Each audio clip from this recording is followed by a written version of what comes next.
Friends, मैं सुनीता अग्रवाल। मेरे channel पे आप सभी का बहुत बहुत स्वागत है। तो आज हम बनाएंगे बहुत ही ज्यादा टेस्टी रेसिपी। तो चलिए बनाना शुरू करते हैं।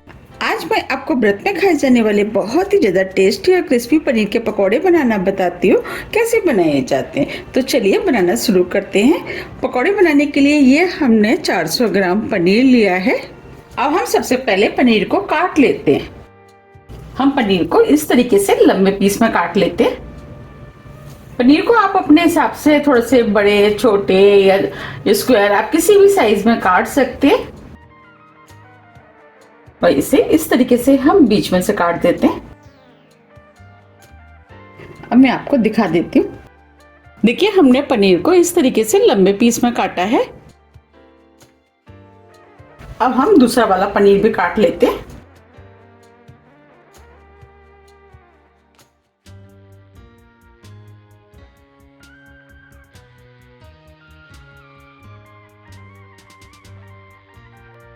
ये हमने दोनों पीसों को काट लिया है।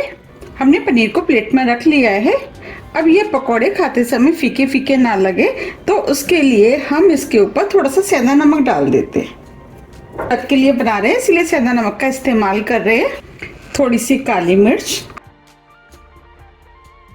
इसको हम इस तरीके से इसके ऊपर लगा देते हैं, जिससे कि दोनों का टेस्ट पनीर के अंदर अच्छे से आ जाए।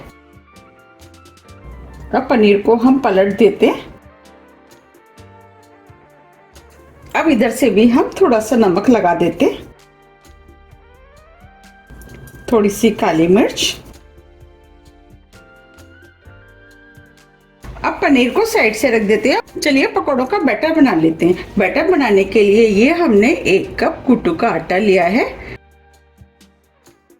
आप कुट्टू के आटे की जगह सिंगाड़े के आटे का भी इस्तेमाल कर सकते हैं। अब ये पकौड़े क्रिस्पी बने, उसके लिए व्रत वाले समा के चावल का हम 2 टेबल स्पून आटा डाल देते हैं। 2 हरी मिर्च आप अपने टेस्ट के अनुसार थोड़ी सी कम या ज्यादा भी कर सकते हैं। थोड़ा सा हरा धनिया, 1/4 टीस्पून काली मिर्च जिसे हमने पीस लिया है। आधी टीस्पून नमक आप अपने टेस्ट के अनुसार थोड़ा सा कम या ज्यादा भी कर सकते हैं। अब हम सभी चीजों को अच्छे से मिक्स कर लेते हैं। अब ये सभी चीजें अच्छे से मिक्स हो गई हैं। अब हम इसका बैटर बनाएंगे। तो अब हम इसके अंदर थोड़ा सा पानी डाल देते हैं। पानी आप थोड़ा थोड़ा करके ही डालें, जिससे कि ज्यादा ना हो जाए।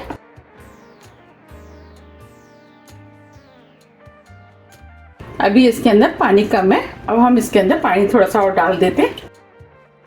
पानी को मिक्स कर देते हैं। ये हमने बैटर बना लिया है, बस हमें इसी टाइप का बैटर चाहिए। अब हम 1 मिनट करीब इस बैटर को फेंट लेते हैं। फेंटने से पकोड़े फूले फूले बनके तैयार होंगे।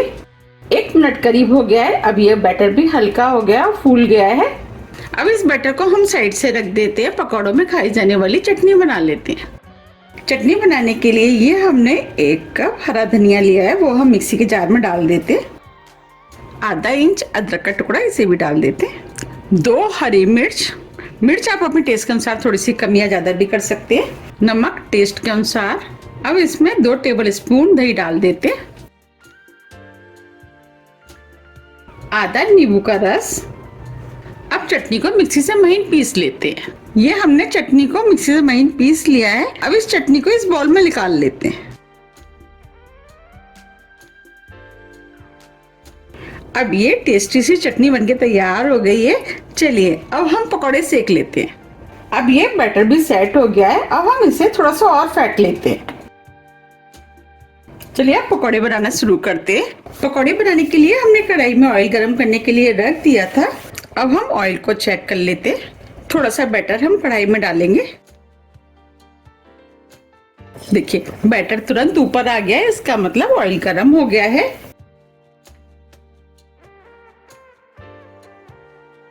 अब हम 1 पनीर का पीस लेंगे और इस बैटर में इस तरीके से हम डिप करेंगे।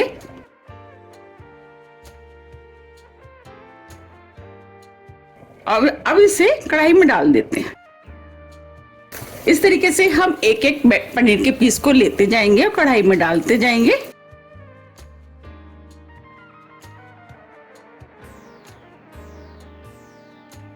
अब अब इन पकौड़ों को हम मीडियम फ्लेम पर सिकने देते हैं। जब ये हल्के गोल्डन कलर के हो जाएंगे, इसके बाद हम इनको पलटेंगे।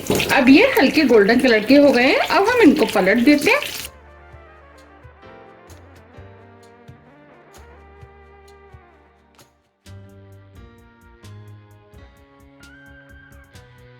अब इन्हें दूसरी तरफ से भी सिकने देते हैं। अब ये पकौड़े चारों तरफ से गोल्डन ब्राउन कलर के हो गए हैं और क्रिस्पी भी हो गए हैं। अब हम इनको प्लेट में निकाल लेते हैं।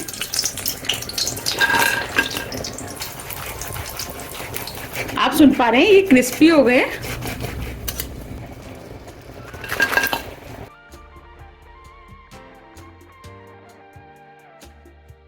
अब हम कढ़ाई में और पकौड़े डाल देते हैं।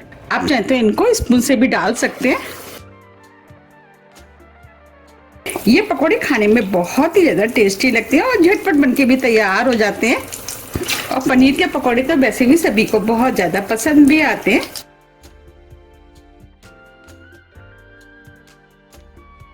अब हम इनको भी उसी तरीके से सेकेंगे जैसे हमने पहले सेके थे।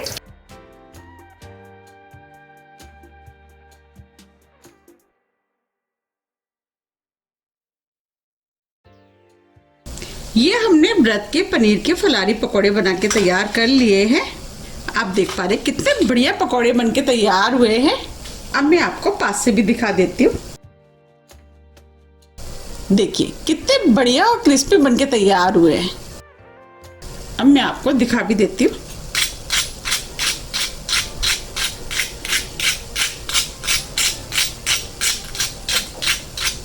ये ऊपर से क्रिस्पी होते हैं और अंदर से सॉफ्ट। अब मैं आपको तोड़ के भी दिखा देती हूँ।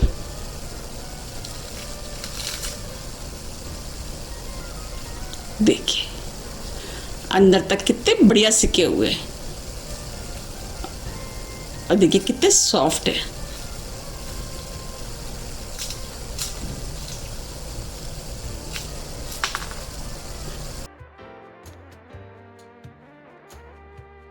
आप इन पकौड़ों को जो मैंने आपको चटनी बना के दिखाई है उसके साथ खाएंगे तो ये खाने में और भी ज़्यादा टेस्टी लगते हैं। देखिए कितनी बढ़िया चटनी बनी है और पकौड़े भी बहुत ही ज़्यादा टेस्टी बन के तैयार हुए हैं। देखते ही हो रहा है ना खाने का मन। तो आप मुझे कमेंट्स करके ये ज़रूर बताइए कि आप इन्हें कब बना रहे हैं। मैंने आपको जिस तरीके से बनाना बताया, अगर आप उस तरीके से बनाएंगे तो आपके पकौड़े भी बिल्कुल ऐसे ही टेस्टी और क्रिस्पी बन के तैयार होंगे। अगर आपको मेरी रेसिपी थोड़ी भी पसंद आती है तो रेसिपी को लाइक कीजिए, चैनल को सब्सक्राइब कीजिए और ज़्यादा से ज़्यादा शेयर कीजिए। अब हम फिर मिलते हैं इसी तरह की टेस्टी रेसिपी के साथ। जब तक के लिए नमस्कार।